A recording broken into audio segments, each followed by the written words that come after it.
এটা ফাইসে গেলে এমন একটা শব্দ হইতো ভাই, বিশ্বাস করবেন না, আমার থেকে থেকে মনে হতো যে ইঞ্জিনটা ভেঙে চলে যাবো না, কর কর কর কর করে, মানে ইঞ্জিনের যে প্রিমিয়াম গুলো আছে, প্রিমিয়াম গুলো সব ক্ষয়ে ক্ষয়ে পড়তেছে। ভাই আমি নতুন গাড়ি কিনলাম, আমি তো ভাই সেকেন্ড হ্যান্ড কোনো গাড়ি কিনি নাই যে আমার গাড়িতে সমস্যা। মহামারী আকার ধারণ করছে এই হর্নটা। কারণ পরে নিয়ে হর্ন বাজাইলে তো মানুষ তো বোঝে না যে এটা বাইক নাকি। হেডলাইটের আলোটা এরকম পরিমাণ কম যে সিটিতে আমি নিজের আলো নিজেই খুঁজে পাই না, যে আমার আলোটা কোন জায়গায় পড়তেছে, আলোটা কই রইছে আমার। আমার আলো দেখতে হলে এইভাবে ঘুরান দিয়ে দেখতে হয় যে আসলে কি মিটার জ্বলছে নাকি, নাকি আমার এখানে ফলস দেখাইতেছে। হুন্ডা 100 2.0 নিয়ে আমার এর আগের ভিডিওগুলো আপনি দেখছেন, আমি এই বাইকের নেগেটিভ পজিটিভ অনেক দিক নিয়ে কথা বলছি, কিন্তু এই বাইকের একজন ভাগ্যবান ওনার আছে যে এই বাইকটা নিয়ে যতগুলো সমস্যা আছে সে নিজে চালাইছে, নিজে ফেস করছে এবং নিজেই সমাধান করছে। আজকে এই বাইকের যে ওনার, তার ফুল একটা যে এক্সপিরিয়েন্স রিভিউ যেটারে বলে সেটা আমি নিব। ভাই একটু আসেন, কেমন আছেন ভাই? এই তো ভাই আলহামদুলিল্লাহ। আপনার এই বাইক আপনি চালাইছেন, আপনি নিজে সমস্যা নিজেই সমাধান করছেন। এই বাইকের ওভারঅল যদি এক কথায় বলতে, মানে ভিডিও শুরুতেই যদি সবচেয়ে কঠিন প্রশ্ন বলতে চাই, সেটা হলো এই বাইকটারে যদি আপনাকে 10-এর মধ্যে একটা নাম্বার দিতে আপনি কত দিবেন? 10-এর মধ্যে 8। 8 দিবেন 8। ওভারঅল। আর এই বাইকটা নিয়ে আমি আস্তে আস্তে যাই আপনাদের সুবিধার্থে। এই বাইকের ভালো দিকগুলা আগে বলেন, কারণ আমি খারাপ দিক না কইছি, মানুষ খুব চেচ্ছে, আপনি ভালো দিক বলেন। আমি আপনার গত ভিডিওতে দেখছি যে আপনি গত ভিডিওতে এই বাইকের অনেক ব্যাড রিভিউ, অনেক খারাপ দিকও বলছেন, হুম প্লাস কিছু ভালো দিকও বলছেন। হুম কিন্তু যেগুলো খারাপ দিক বলছেন ওগুলো আসলে খারাপ দিক বলা চলে না। হুম কারণ বিষয়টা হলো গিয়ে আপনার এই বাইকটা 180 সিসি, 184, সরি 184 সিসি, 184.4। আচ্ছা। তো এটা আহামরি হায়ার সিসি একটা বাইক, হুম হুম জাস্ট 160 সিসি থেকে 24 সিসি অ্যাড করে 184 সিসি করা হয়েছে। হুম তো এর জন্য যতটুকু পাওয়ার দেওয়া দরকার আমি মনে করি ততটুকু পাওয়ার এটাতে আছে, এবং কিছু কিছু ক্ষেত্রে ওর থেকে আরো বেশি আছে, বেশি বেশি। আচ্ছা আচ্ছা তো বেশি পাইছি এটা বলার কারণ হলো যে আমি ম্যাক্সিমাম টাইম এটা রাইড করছি হাইওয়ে। আচ্ছা আমি শহরেও রাইড করছি, হাইওয়েতেও রাইড করছি, কিন্তু ম্যাক্সিমাম রাইড হয়েছে আমার হাইওয়েতে। আর ভাঙাচোরা রাস্তা রাইড হয়েছে সেটা কম। হুম হুম কিন্তু হাইওয়েতে আমি এক্সপিরিয়েন্স যেটা পাইছি সেটা হলো গিয়ে আপনার, এটা যখন আমি একটা বাস বাস করতে যাই, সাপোজ ধরেন যে আপনি একটা হানিফ বা এনা, আমি বেশি চলাচল করছি ওই সাইডের রাস্তা দিয়ে, তো হুম তো এই কারণে আমার বেশি ফেস করতে হচ্ছে হানিফ আর এনা। হুম তো এদেরকে যখন আমি পাস করতে যাই এরা সবসময় 100 105 প্লাস স্পিডে থাকে। হুম তো এদের পাস করতে গেলে হয় কি, যে আপনি যখন একটা এফজেড বা অন্য বাইক নিয়ে যাবেন 160 সিসি থেকে থেকে মাঝে মাঝে মনে হয় 4 বি নিয়েও গেলে একটু প্যারা লাগে। কিন্তু আমি এটা নিয়ে 105-এ ওদের ওভারটেক করছি ইজিলি, কোনো প্যারা খাই। আর আপনি তো জানেন আমি এর আগে তো 4 বি টিভিএস রাইড আছে। তো 4 বি যখন আমি চালাইছি, 4 বি নীলটা, ওটাতে আপনার 110 সেকশনের টায়ার হওয়ার কারণে ওটার পিছনের চাকাটা চিকন হওয়ার কারণে ওটার টানটা একটু বেশি ছিল। তো ওটা নিয়ে আমি মাঝে মাঝে প্যারা খাইতাম, কারণ আমি শরীরপুরের দিকে আমার যাতায়াতটা বেশি, ওই রাস্তায় একটু প্যারা লাগতো আমার হাইওয়েতে। কিন্তু এটা নিয়ে আমি ওরকম কোনো প্যারা খাই না, এটা ডবল নিলেও 130 অনায়াসে ওঠায়, আচ্ছা আর আচ্ছা সিঙ্গেলও 130। আমি পুরো কথাটা বলি, যেহেতু এটার ইঞ্জিনটা 180 সিসি হওয়ার কারণে, তো এটা টর্কটা আপনার বেশি দিছে, কিন্তু টপ ইন ডিজাইনে এটা টপ স্পিডটা একটু কমায় দিচ্ছে, লিমিটের ভিতরে আছে। হুম যেমন আপনি এটা ডবলও বা সিঙ্গেলে যে কোনোভাবেই চালান 130-এর পড়তো না। সিঙ্গেলে চালালো 130, ডবলও চালালো 130। ওই হয় না যে ডবলও চালাইছে গাড়িতে লোড পড়তেছে, হুম অনেক গাড়িতে দেখা যায় যে আপনার টু বিতে, যেমন আরটিআর টু বিতে আপনি যখন চালাবেন সিঙ্গেল অবস্থায় লিন হয়ে তখন 136 প্লাস স্পিড হয়। কিন্তু যখন ডবল নেবেন 120, 18, 22 এর বেশি ওঠে না। হুম এফজেডও সেম, সিঙ্গেল অবস্থায় 120, 22 উঠবে, কিন্তু ডবল নিলে 110, 12 এর বেশি উঠবে না। কিন্তু এটাই একমাত্র বাইক যেটাতে আপনি ডবল অবস্থায় 130 পাবেন, সিঙ্গেল অবস্থায় 130 পাবেন। আচ্ছা আচ্ছা 130-এর পর ফুয়েল কাট করে 127-এ নামা দেয়, আবার 27 থেকে 130 হবে। আচ্ছা এইভাবে আর কি এই গাড়িটা চলে। আচ্ছা আচ্ছা আর পিজিএম এফআই নিয়ে আপনি যেটা বলছেন সেটা আপনারটাও ঠিক আছে, যুক্তি সম্পূর্ণ কথা, কিন্তু পিজিএম এফআইটা কাজটা করে আপনার কিভাবে, সেটা হলে আপনার রাইডার উপর ভেরিয়েন্ট করে আপনি এটা কিভাবে চালাতেছেন। দেন মনে করেন যে আপনি চালাতেছেন শুরুতে রিল্যাক্স মোডে, মানে আপনার কোনো হাইপার বা কোনো টেনশন নেই, কোনো তাড়াহুড়া নেই, রিল্যাক্স মোডে চালাতেছেন। ও আপনাকে ওইভাবে মাইলেজ দিতেছে, মানে ধরেন যে আপনি 60-70-এ 4000 RPM চালাতেছেন, ও আপনাকে 45 প্লাস মাইলেজ দিবে। আপনার স্পিডটা ওইভাবে রাখবে। আর যখন আপনি এর কাছ থেকে ভালো অ্যাগ্রেসিভ পারফরমেন্স চাইতেছেন, তখন আপনার কি করতে হবে, সুইচটা অফ করে দেওয়া, ইঞ্জিন সুইচটা অফ করে দেওয়া, চালু করবেন, চালু করার পরে স্টার্ট দেবেন। স্টার্ট দেওয়ার পরে মিটারের যে সম্পূর্ণ খেলাধুলা যেটা হয়, হুম হুম ওটা শেষ করার পরে দুইটা ক্লোজ পিক আপ বাড়ি দেওয়ার পরে আপনার যখন পিক আপ দিবেন, তখন ওর যে 180 সিসির যে পারফরমেন্স ওটা আপনি দিতে পারবেন। আচ্ছা আচ্ছা আদারওয়াইজ যেটা আমরা মনে করি যে এই বাইকটার পারফরমেন্স পাওয়ার অনেক খারাপ, আসলে পাওয়ারটা খারাপ না। এটা পাওয়ারটা আমরা অনেকে আছে আমরা ইউজ করতে পারি না, আমরা বুঝি না যে এটা পাওয়ার কোনভাবে আসতেছে, কিভাবে আমরা এটা পাওয়ারটা তুলতে পারবো, অনেকে আমরা জানি না। এই কারণে আমরা মনে করি যে না, এই বাইকটার পাওয়ারটা আসলে খারাপ। আচ্ছা কিন্তু এটা পাওয়ার খারাপ না, এটা পাওয়ার আমি মনে করি 180 সিসি আন্দাজে অনেক ভালো। আর এটার যে আপনার নেগেটিভ, মানে আপনার কাছে এই বাইকের নেগেটিভ দিক তাহলে কোনটা? আমার কাছে এই বাইকের নেগেটিভ দিক কিছু ছিল। সেটা হলো প্রথম অবস্থায় গিয়ার যে সমস্যা করতো, ফাইসা যাইতো। ওইটা গিয়ার ফাইসা কিন্তু 2 নাম্বার গিয়ারে ম্যাক্সিমাম টাইম ফার্স্ট থাকি। তো ওইটা ফাইসা গেলে এমন একটা শব্দ হইতো ভাই, বিশ্বাস করবেন না, আমার থেকে দেখে মনে হতো যে ইঞ্জিনটা ভেঙে চলে যাবো গা। হুম। কর কর কর কর করে, মানে ইঞ্জিনের যে প্রিমিয়াম গুলো আছে, প্রিমিয়াম গুলো সব ক্ষয়ে ক্ষয়ে পড়তেছে, এরকম লাগতো। তো পরে আমি হোন্ডা সার্ভিস পয়েন্টে নিয়ে গেছি, ওদের কাছে যেয়ে জানাইছি বিষয়টা, যে ভাই আমি নতুন গাড়ি কিনলাম, আমি তো ভাই সেকেন্ড হ্যান্ড কোনো গাড়ি কিনি নাই, যে আমার গাড়িতে সমস্যা।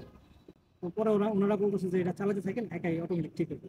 পরে হয়েছে। তো পরে আমি ভাবলাম যে মনটা খারাপ হয়ে গেল, তারপরে আমি নিজে নিজে এটা চালাতেছিলাম, চালাতে চালাতে আপনার যখন 1200-1500 প্লাস শুরু হইলো, তারপর দেখলাম যে না, বিষয়টা সত্যি সত্যি গেল, মানে সিরিয়াসলি অবস্থায়। তখন আমি এই 1500 কিলোর পর থেকে এই পর্যন্ত আমার পায়ে কোনো সময় মনে হয় না যে এটা গিয়ার ফাস্ট আছে, হুম হুম। কোনো সময় মনে হয় না। আচ্ছা আচ্ছা। আর আর আপনি একটা খারাপ দিক সেটা হলো আপনার হেডলাইটের। হুম, হেডলাইটের আলোটা এরকম পরিমাণ কম যে সিটিতে আমি নিজের আলো নিজেই খুঁজে পাই না, যে যে আমার জলে আলোটা কিনা। কোন জায়গায় পড়তেছে, আলোটা কই রইছে আমার। আমার আলো দেখতে হলে এইভাবে ঘুরান দিয়ে দেখতে হয় যে আসলে কি মিটার জ্বলছে নাকি, নাকি আমার এখানে ফলস দেখাইতেছে। হুম। আচ্ছা, মানে এটা এরকম দুর্ভিক্ষ হ্যাঁ, আলোর। আর আলোর এই যে দুর্ভিক্ষ হর্নের খুব। বিষয়টা।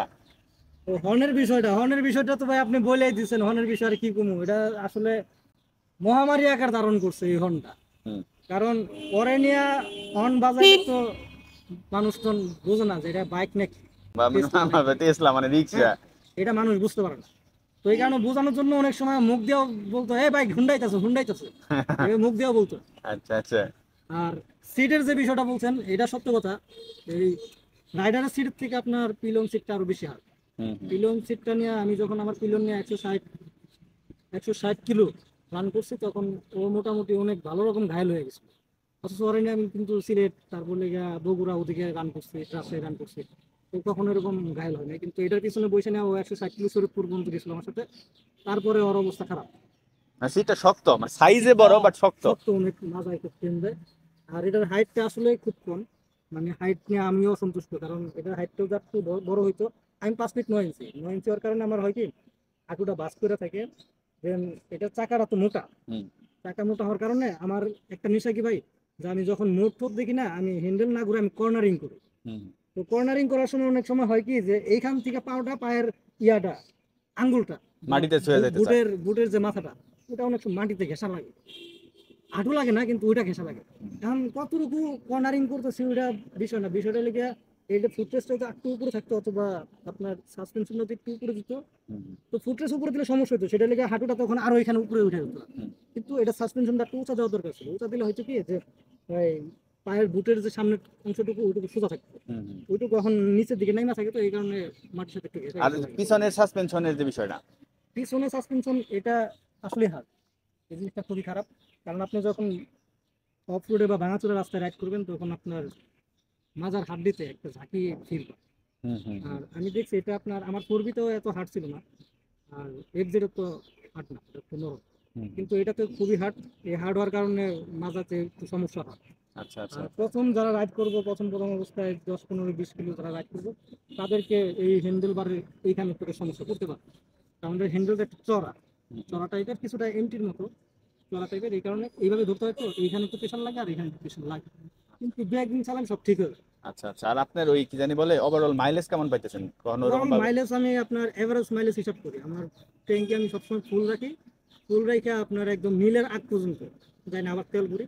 তো এইভাবে আমি হিসাব করছি যে যখন আমি শরীয়তপুর আবার সিটিতে রাইড করছিলাম, মোটামুটি 42+ পাইছি।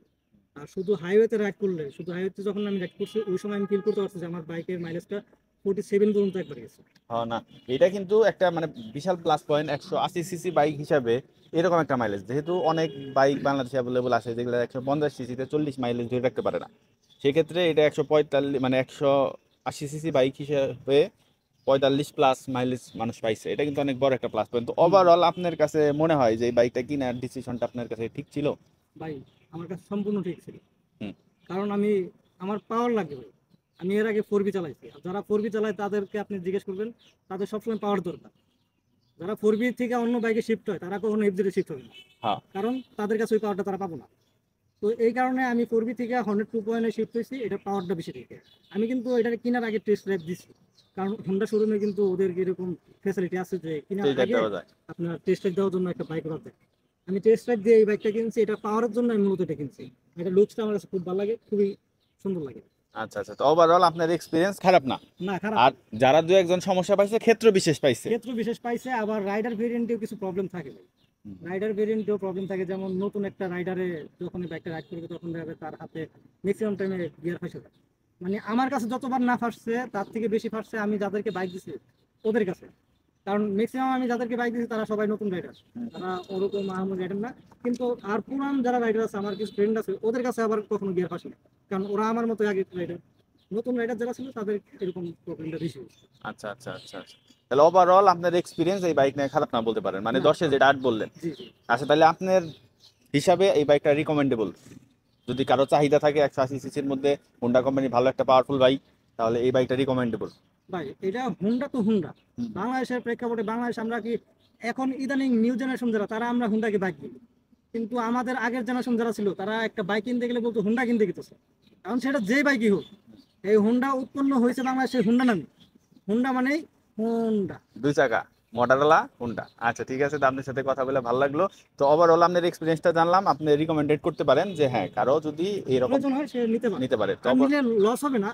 আর আমি যতটুকু জানি যে Honda company, Bangladesh Honda limited যেটা, ওরা যে কোনো প্রবলেমে ভালো ফিডব্যাক দেয়। হ্যাঁ, এটা খুব ভালো কথা। যেমন আমি কিছু কিছু জায়গায় ফেসবুকে আমি ওদের যে অফিসিয়াল গ্রুপটা, ওইখানে দেখছি যে যেই ভাই বলতেছে তার বাইকের সমস্যা, তার যে জেলা আছে ওই জেলা শোরুম টেকনিশিয়ানরা যদি না পারে সরাসরি ঢাকা নিয়ে যায়, তারা নিজেরাই ঠিক করে দেয়।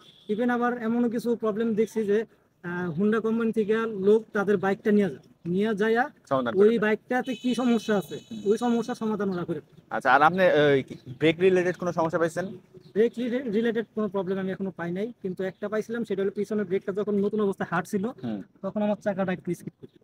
আর ব্রেক রিলেটেড সমস্যা না পাওয়ার কারণ আছে, কারণ এটা ভাই অন্য কোনো ব্র্যান্ড না।